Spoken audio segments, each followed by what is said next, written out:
let's take you now to the Ministry of Energy. The Energy Minister is addressing the press now at the Ministry of Energy. Let's go over there live.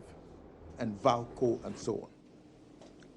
However, there is tight capacity on the low voltage side. That is the ECG substation and transformer side. ECG is going through a renewal.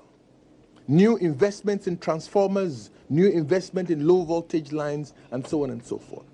But the difficulty ECG faces is that their equipment are the most vulnerable to human disruptions. Bushfires, people stealing cables, and so on and so forth. So they are the most vulnerable. They have a tight space, but they are working on it. And I'm assured that with their dedication and hard work, sooner than later, we'll be moving into the uninterruptible phase. There is also something called system reliability indices. It tells you how often or how long our systems have been down. We will share the data with you very soon, but the system reliability indices are in 4 phases. The interruption indices called SAIFI and CAIDI tells you how often the system goes down. And then the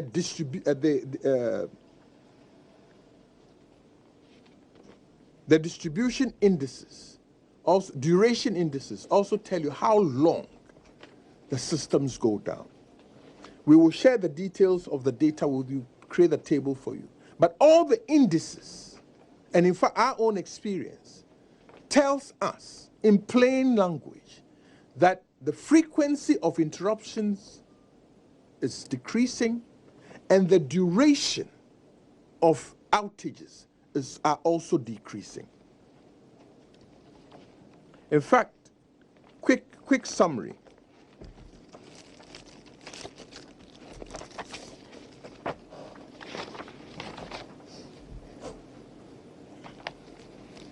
On the SAIDI, which is the System Average Interruption Duration Index, year-end 2016, we had 129.77 hours in the metro areas, but fourth quarter 2017, we had 18.11 hours, sharp decline.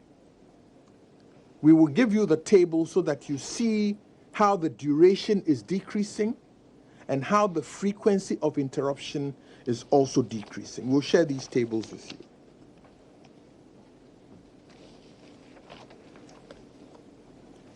By and large, I believe that most of us in this country will attest to the fact that the power supply situation is improving and will continue to improve.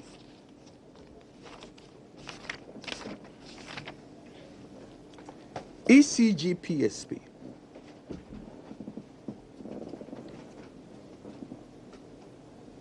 After Compact 1 under President Kufuor, completing George Bush Highway and so on and so forth, it came time for Compact 2 under President Mahama. And in negotiating with the Millennium Challenge Corporation, Ghana was asked where it wanted to allocate the monies for Compact 2. We as a country chose to put the money in the energy sector, particularly at the distribution end. That was a choice made by government. Cabinet approved, went through the methodologies and the models. And government chose to have a situation where there will be private sector participation in the Electricity Corporation of Ghana. By that they meant that the MCC would grant us $498 million for free, but we needed a private sector party who was also going to come in with $500 million over 5 years to add to the 498 to invest, to improve the capacity of ECG over 5 years. The government then chose to have the concessionaire model, which meant that we would go through a tender, some companies would come forward, and one of them would win the tender and be given the concession to manage the concession for a period of 25 years. That was our inheritance. That is the situation we met. We stood the risk that if by September 2018 we had not met certain conditions precedent, we would lose the money. We therefore had to make a decision. Does government have the required 1 billion or 1.5 billion to invest in ECG to bring it up? Or we would take the free money, get private sector partnership, and get that money to improve ECG? That was not a difficult decision. Government had to find a way to get other people's money into the game. I always make this argument. If government had to build, for example, a thermal plant, 400 megawatts combined cycle, it will cost $650 million, thereabouts. But that same $650 million can provide this country with 50 first-class polyclinics. So if you are government acting in the space of public policy, what do? I will choose, or President Akufo-Addo's government will choose to build 50 polyclinics with that money rather than one thermal plant. Let's be honest. Private sector investment will not go into polyclinics, but they will find sufficient profit in thermal generation. So you leave it to where the private sector will put its money, and government take the social responsibility of providing that health care. These are some of the guidance notes we took. Therefore, we've kicked the process forward. But there were issues that were not palatable with the concession arrangements as they stood. First, there were no guarantees for our workers. Secondly, the level of Ghanaian participation was not going to be assured. Then the length of the concession.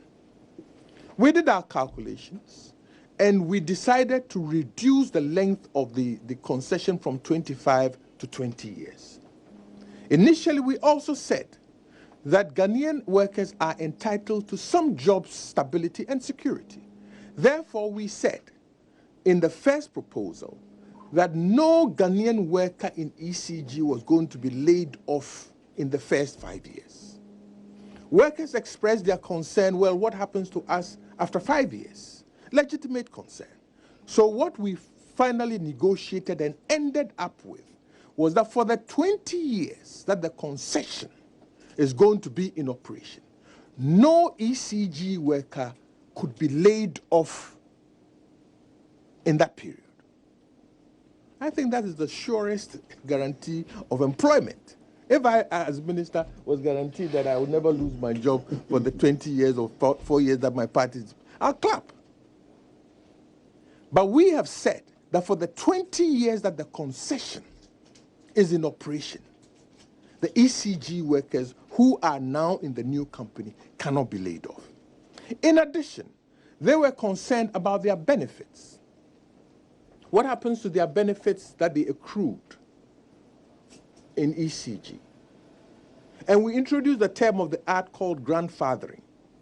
And I know a lot of people have tried to make mischief of grandfathering. It simply means this.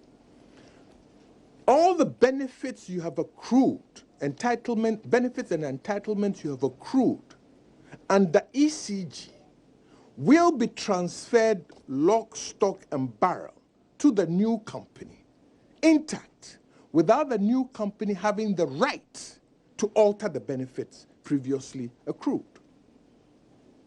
That is a way of guaranteeing under the Labor, also under the Labor Act, that whatever you are entitled to from ECG, will move without alteration to the new company. Then we were also confronted with the desire that ECG workers be paid a severance, leaving ECG, and then before they move on to the new company. As for that one, Adabraka, if you decide to leave ECG, then you will be paid your severance. But you should not have the expectation or guarantee that the new company will take you on. You have made a decision to sever your relations with ECG, and it should not put you in the faithful expectation that going forward you have a job with. So it is open. All the ECG workers who want to leave and not join the new company are at liberty to do so, and their severance so arranged. But it's not going to be a collective bargaining situation where all ECG workers, all 6,500 of them, are paid a severance and then transferred to NewCo. You are at liberty to transfer yourself to NewCo and carry with you all your benefits from ECG and continue accruing new benefits. Equally at liberty to say that I want to wash my hands off electricity company and go my merry way. So these are the issues. I will do ITLOS, and then my able lieutenants will handle the petroleum product pricing.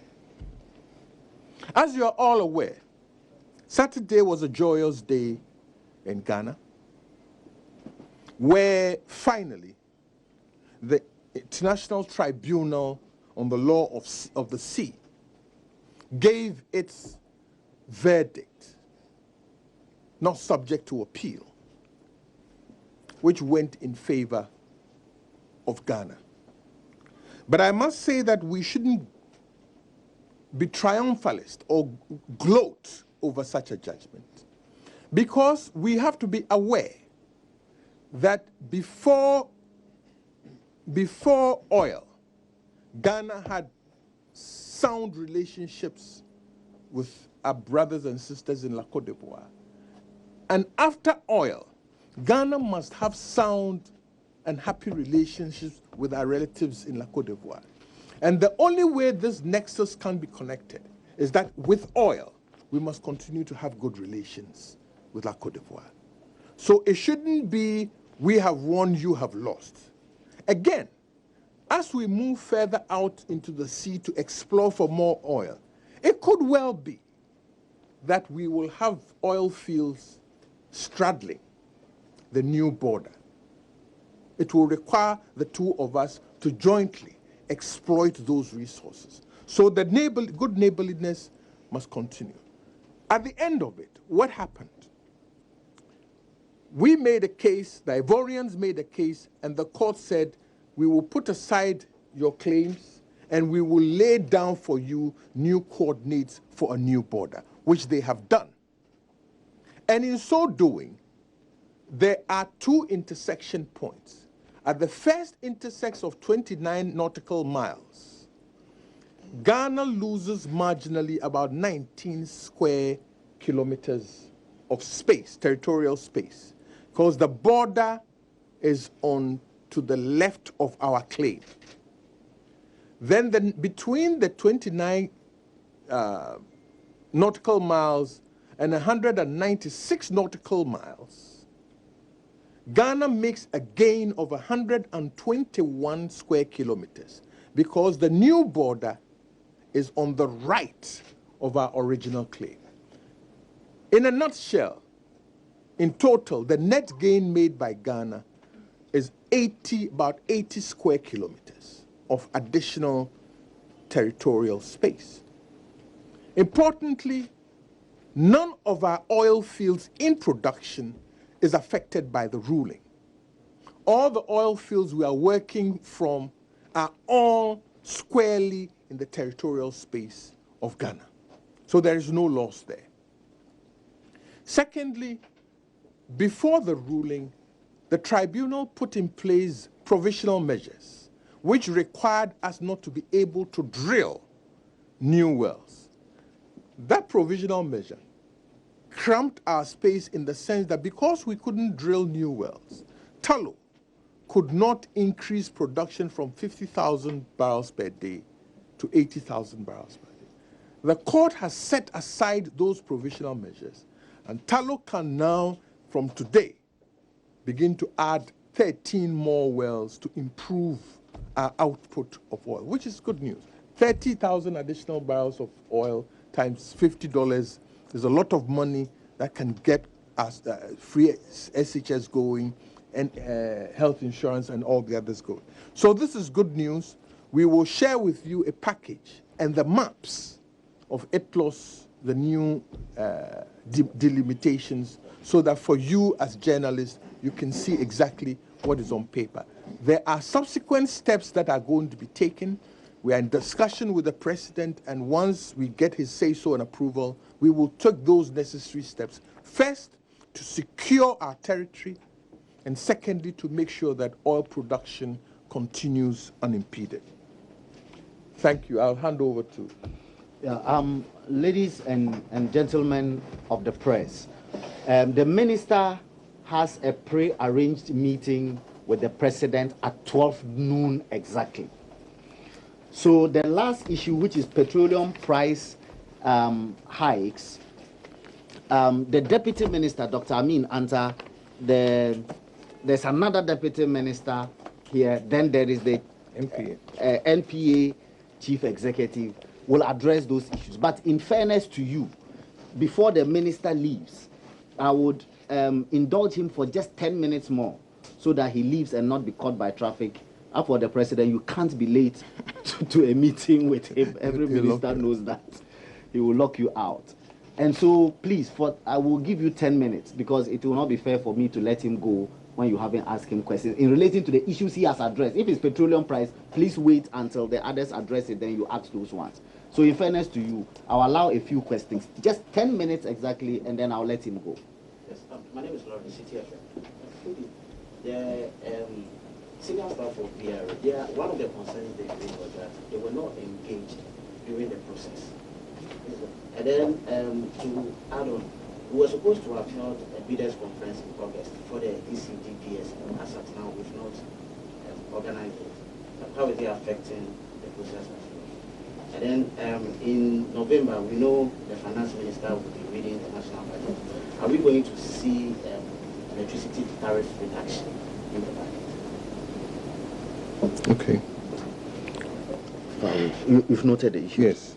That's very informative between that. Just a follow-up was DRA said government is ready to meet them. And then I didn't get you right whether you meant that government was forced to do this and so they cannot stop government, or government will not be bothered by their agitations. You can clarify that for me.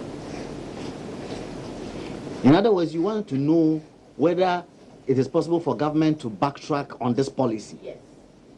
Following the progress.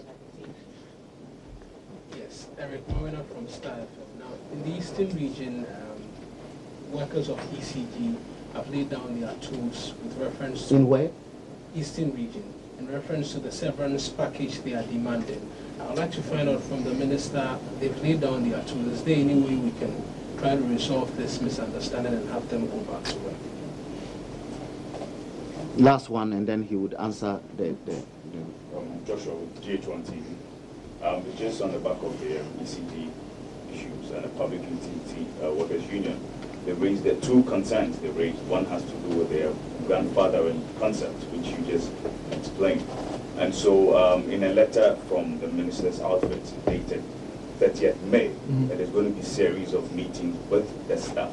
I want to find out if this is going to hold, if you're going to have that, and also with regards to ECG concession arrangements. The workers are saying they are not objecting the concession in principle. However, they are just not understanding much more about the principles or the modules with regards to the concession.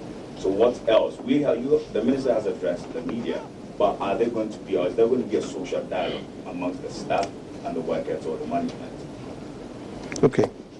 On the question of VRA senior staff not engaged, is a little bit surprising. This is not a new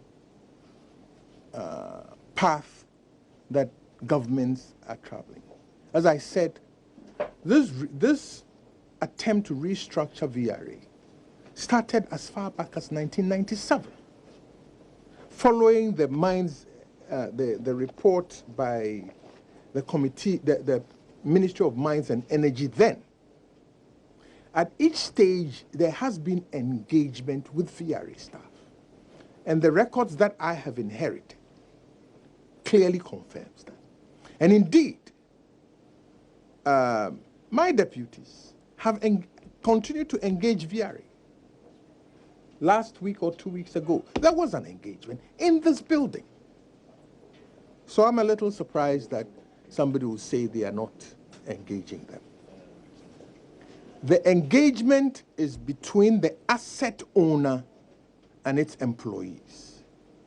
The engagement, respectfully, is not between two asset owners haggling over the disposal or end use of jointly owned assets. That is the construct within which the consultation must take place. And in so doing, we must make sure that the workers' entitlements and rights are duly protected. That is the construct within which the engagement ought to take place. There's a second question about bidders' conference. We have if you look at the schedule, there are two bidders' conferences. We've had one already, very successful bidders' conference. And in a matter of 2 weeks or 3 weeks, we are going to have the second bidders' conference. We are enjoined to have two bidders' conferences in order to finalize the request for proposals. And it is after the finalization that we then go into the bidding, the tendering, the bidding, and the evaluation of bids, and so on, all the necessary steps to be followed. So there has been a first bidders conference. We are geared up for the second bidders conference. It is, on the budget, it is our faithful expectation that we should be able to reduce tariffs. When we set out, the commitment was that we need to correct two things. One was stabilizing power so that we get, the product that we are paying for. I believe that we've largely succeeded in stabilizing the supply of power. Our next mandate is to begin the reduction of prices. And the reduction of prices takes a number of forms. Levies, which we did in the last budget. Now we have to attack the cost of producing electricity.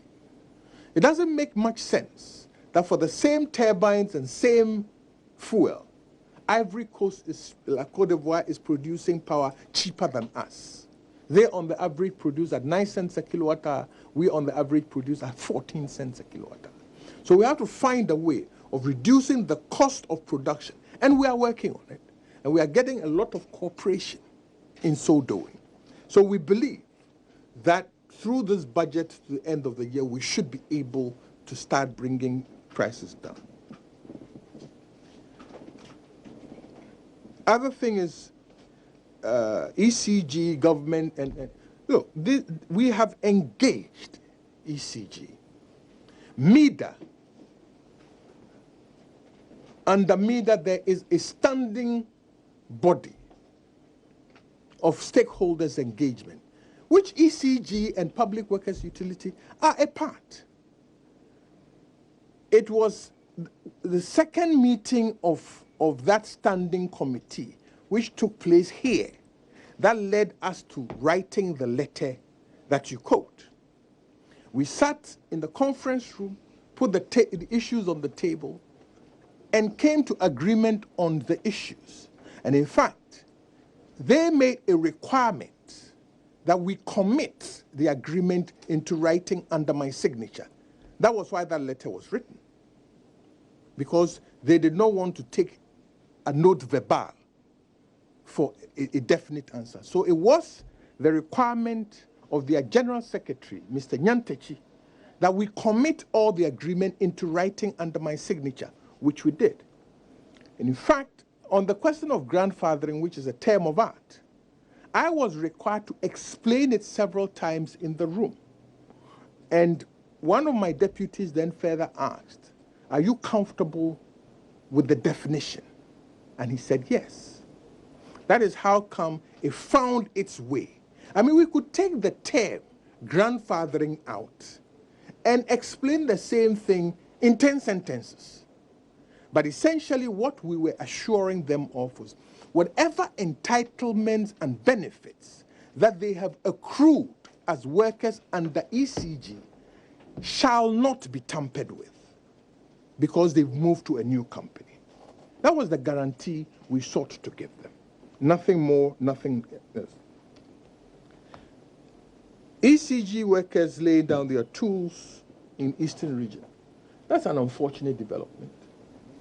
But I will leave that matter to the Minister for Employment to engage, because then it becomes a workers' dispute issue, not an energy issue. It's in relation to the severance. I agree. I agree. But these are terms of employment, and it is the best left to the TUC Labor Relations Forum to dialogue on it properly. Then I think that the workers say in principle they do not understand the concession. Unfortunately, this discussion has gone back many, many times. I have participated in some, my deputies have participated in some. If there is an explanation you don't understand, you come back to the table. You don't go to the press. If you are sitting in a classroom and the teacher is teaching something and you don't understand it, you ask the teacher for further and better particulars. Not so? So if there is a misunderstanding or a lack of understanding, I thought that the best thing to do was to come back to the table and say, look, we don't understand this or we don't understand. But all the shifts in the original positions has been out of this dialogue. What are the shifts? We cut the duration of the concession from 25 years to 20 because workers raised the issue that it was too long.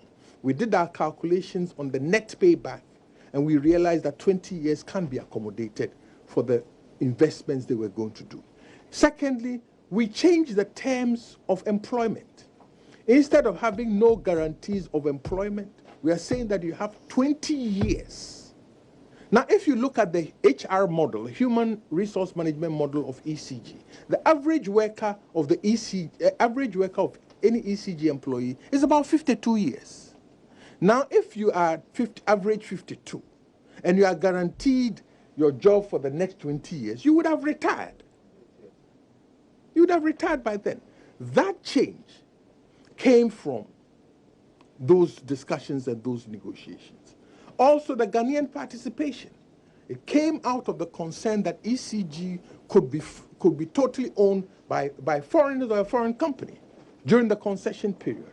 So we made the change that 51% of the vehicle going to own the concession must be Ghanaian owned. At least 51%. And I'm even saying that, look, if ECG, in full faith and expectation that they can make this work, then they could simply pool their pension funds as an investment. It's done in many places. I, as an investment banker, have structured many of such arrangements. So the way